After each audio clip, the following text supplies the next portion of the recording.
Siku 2-3 zilizopita, Mheshimiwa Rais William Ruto alikuwa na kikao cha usiku mpaka saa 6 za usiku wa manane, akiendesha summit ya marais kutoka East Africa na South Africa kwa sababu ya fujo kule DRC. Sudan ndio hiyo. Tumeona magaidi yanaanza tena kusumbua ndugu zetu upande wa Somalia. Sasa wewe, DRC ndio hiyo, Sudan ndio hiyo, South Sudan ndio hiyo. Tumeanza kuona shida inarudi hapa. Don't take peace for granted. Do not take peace for granted and the unity of the nation for granted. Tumekaa hapa tunazungumza hivi because there is peace in Kenya. Ndio kwa sababu tuko hapa.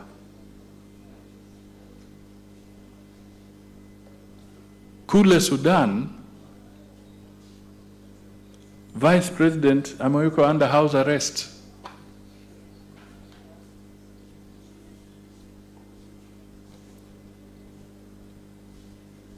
Wakati peace effort inatoka Kenya, watu wanafikiri tunapoteza wakati. But I want to tell you, if all these countries become insecure around us, hiyo fujo itaingia hapa. Kwa hivyo jukumu la Mheshimiwa Rais ni kwamba ikiwezekana tuzime hiyo fujo ikiwa nyumbani kule, isifike hapa. It will be more expensive if the trouble comes to visit us here. Ndio kwa sababu kuna efforts za kuleta peace katika hizi nchi jirani kupitia kwa serikali ya Mheshimiwa William Ruto. And it is expensive. Kudumisha amani is an expensive affair. But to live without peace is even more expensive. Conflict is more and more, much more expensive. Kwa hivyo sisi kama wa Kenya, let us embrace unity, dialogue, majadiliano. Ndio kwa sababu pia kuna broad-based government. Ili tusiwe na furugu ambayo haina maana. Serikali ya Kenya ilikuwa imeanzisha mpango Universal Health Care Fund.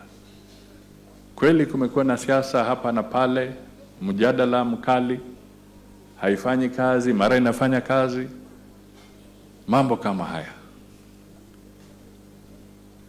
Mimi nataka niwaambie na niwasihi kama wa Kenya kwamba sasa kama tulikuwa tunafanya siasa kuhusu Universal Health Care Fund, tuepukane na siasa, tujipange vizuri na Universal Health Care Fund, kwa sababu tayari nimewaambia Amerikani imesema hatutaki mambo ya kusaidia wagonjwa na mambo ya afya kwa wengine.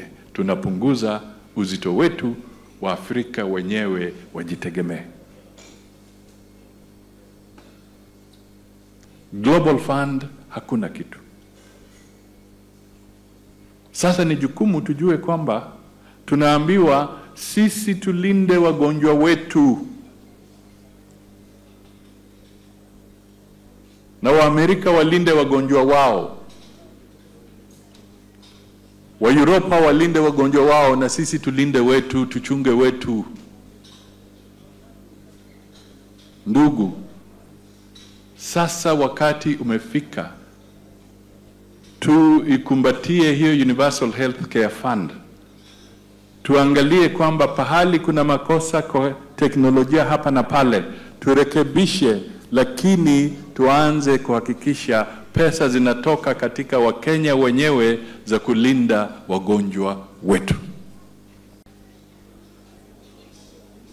Tunaweza sema kwamba the golden era of aid has come to an end. The golden era of aid has come to an end. Sasa haya mataifa yameanza kujiangalia kindani. Yale mataifa ya Europa sasa yanaanza kuona kwamba ni lazima wabadilishe bajeti yao, waanze kuchunga maslahi ya wa-Europa, sio maslahi ya mataifa la bara la Afrika, maslahi yao wenyewe. Na pia wameanza kuona kwamba waanze kujimudu zaidi kwa mambo ya kisilaha, kwa sababu ule mpango wa NATO unabadilika pia. Kwa hivyo kule Europa tutaanza kuona pia bajeti zinapunguzwa kwa mambo mengine, na wanaongeza bajeti ya kujihami na silaha. Kwa hivyo, ndugu na dada Muislamu na Mkenya mwenzangu, funzo letu ni nini? Funzo ni kwamba ni lazima sasa tuwe na mikakati ya kujitegemea.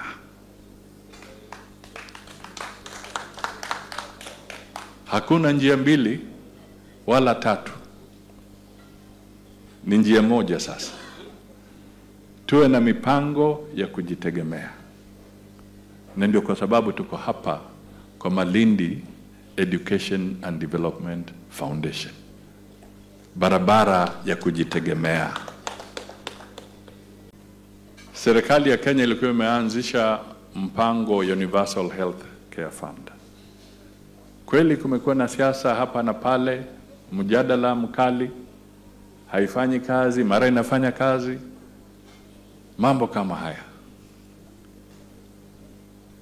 Mimi nataka niwaambie na niwasihi kama Wakenya kwamba sasa kama tulikuwa tunafanya siasa kuhusu Universal Health Care Fund, tuepukane na siasa, tujipange vizuri na Universal Health Care Fund, kwa sababu tayari nimewaambia Amerikani imesema hatutaki mambo ya kusaidia wagonjwa na mambo ya afya kwa wengine.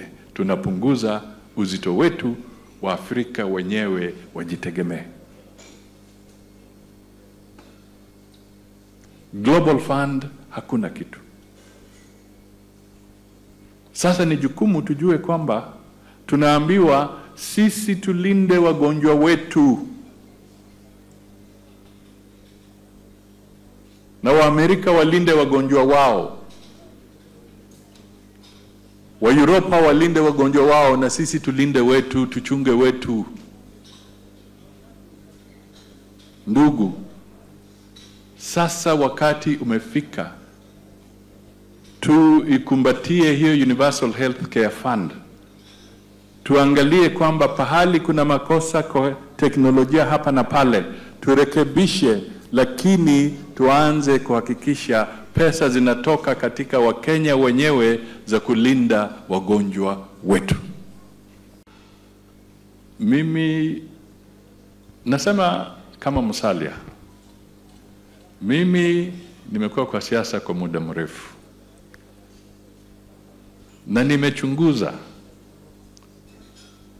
na mimi nataka niwaambie itakuwa vigumu sana kumshinda Mheshimiwa William Ruto 2027. Haya maneno yote yakiwa pale, ni haki ya watu kuzungumza, lakini nataka niwaambie itakuwa vigumu sana.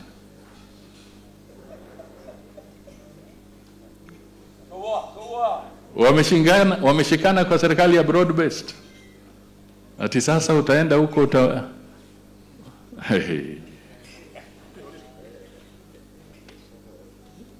Kwa hivyo mimi nataka tushikane, tufanye kazi pamoja, tuvuke vizuri, tuwe na proper resource allocation kwa bunge letu ili kila sehemu ya taifa letu ipate haki vizuri. This is that opportunity. Unajua kuwa na bunge ambayo uko na majority na enough members of parliament ambao mnaweza shape agenda ya taifa, it is not easy. In many countries it is not easy. But we have a golden opportunity as Kenyans with the cooperation of Kenya Kwanza and the cooperation of ODM in the broad-based government. We have the greatest opportunity in a long time for us to correct and shape the agenda of this country for the better for many years to come. Let us take full advantage of it. Let us do it. So, we are here. Eid Mubarak. Tumeona mchezo, sometimes people think it's a game. My dear brothers and sisters, it's not a game. Tuambie watoto wetu, it is not a game. Baya akiingia university akifundisha, vijana wetu wakienda kwa university, saa zingine wanasema tunataka tuonje fujo kidogo ndio tujue fujo iko vipi.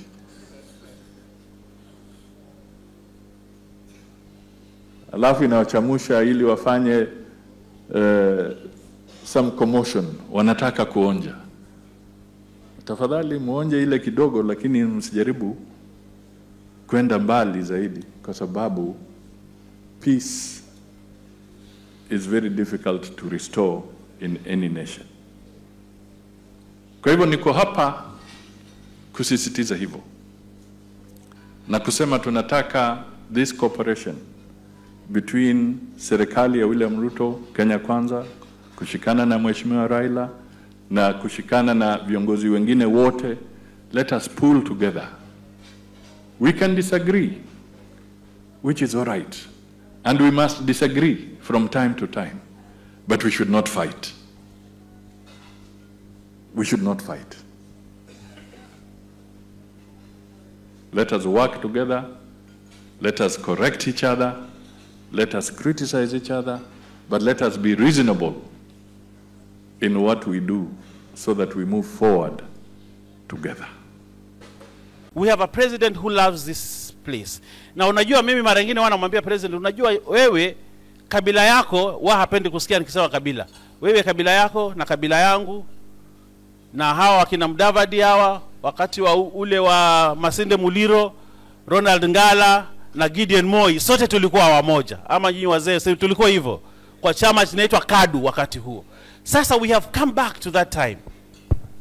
Hawa Waluya wameingia, sisi tunaingia, na wale wa Kalenjin wamefanya nini? Wameingia. Wale ambao hawataki kukaa ndani ya serikali hatutawalazimisha. Hatutawalazimisha. Si wale wa Munyoro wamesema hawataki kukaa ndani ya serikali, wafungue njia wafanye nini? Waende. Sisi tuingie tuvune yale matunda ndani ya nini? Ya serikali. Na serikali iko na matunda mengi sana. Leo hii katibu wa shetani, kijana wa Pwani, yeye ndiye mdosi wa National Transport Safety Authority, NTSA. Leo president amempatia cheo. Sasa ni kijana wa Pwani. Sasa mimi sijui sisi tunangoja nini tena, ama ni nini tunatafuta tena.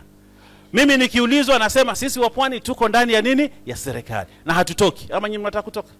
Kama noma, noma. Hapo. Ama vipi? Huyu ndugu yetu yuko katika cabinet office, Idris.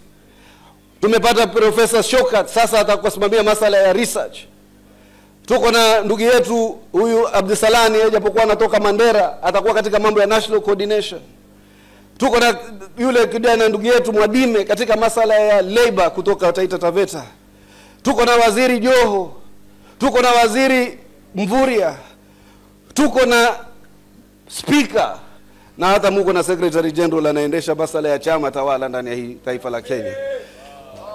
Wale wanaompinga William Ruto, ukiangalia ni wale watu ambao wana ile sera ya entitlement, kwamba wao ni wabora kuliko kila mtu mkaratasi, kila mtu mavi. Wakajihisi kwa nini kina Sarai wamepatiwa nafasi zilizoko, lakini ni kwa ajili kina Sarai wamesoma, kwa ajili umma wetu umesoma, kwa ajili watu wetu wanajifahamu kisiasa, kwa ajili ndugu zetu wameingia kibiashara. Na tusikubali tena mtu yoyote kututoa ndani ya serikali. Tuminyane humo, akija Joho Songea, akija mwingine Songea, akitaka kuingia Mung'aro Songea, paka tujae humo hata tufike na hali ya kusuffocate. Lakini tusitokeni tena katika hii serikali, maana yake wale waliotupisha hizi nafasi wana nia mbaya na sisi. Mwingine asema sijui mlima, sisi tuendelea kumlima. Huyo mtu amejaribu kutia kasumba, na nawaambia jamaa zake kutoka Mlima Kenya, simameni na Rais William Ruto kuunganisha pamoja taifa la Kenya. Sisi pia sasa tuko na sauti, na sisi pia sasa tutahesabika. Hamutotufanya tena yale mliotufanya. Kama mutokana Wakenya wengine wataendelea na safari ya ujenzi ya taifa. Mtakapokuwa tayari mtakuja kushirikiana na sisi. 2027 tuamrudisha Ruto, na 2032 tutaendelea na wengine, ili Kenya iungane, kila pembe ya Kenya ipate uongozi.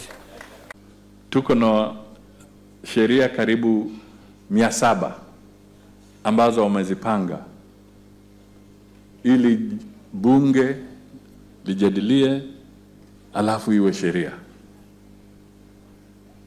Lakini ukifanya hesabu, niliwauliza hebu nipatie hesabu ya public participation for all these legislations mnaleta, itakuwaje? Wakaniambia, na niko na record, zingine ni 10 million na zingine zinafika 50 to 100 million at public participation. Sasa ukiwa na sheria 700 ambayo tunapanga tupitishe, na ufanye hesabu na 10 million, tumeenda chini, hiyo ni 7 billion shillings. Yani serikali kuu inafanya public participation, alafu bunge inafanya public participation, alafu Senate inafanya public participation, alafu inaenda kwa county government, alafu county government nayo inafanya public participation. Kwa sheria ile moja. Je, ndio kwa sababu tulikuwa tunasema Auditor General ni vizuri angalia hii hesabu ya public participation inafika wapi.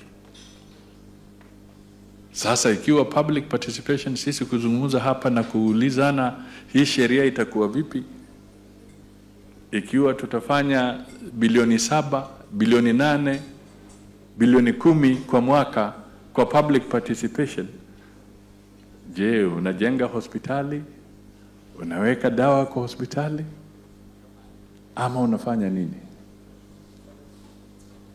Na ikiwa sasa tunaambiwa sasa tujichunge, kwa hivyo sisi wote lazima tukaze mishipi. Hata kwa mambo ya kisheria tukaze mishipi, tuangalie kwamba public participation tutaifanya vipi, kwa sababu ni jukumu la kikatiba.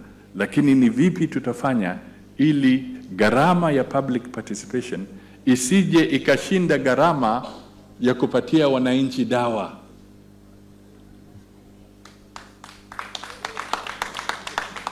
Kwa hospitali. Na haya ndio masuala nyeti ambayo ni lazima tuyazungumzie ili tushikane na tuone kwamba tunaenda mbele kwa njia inayofaa.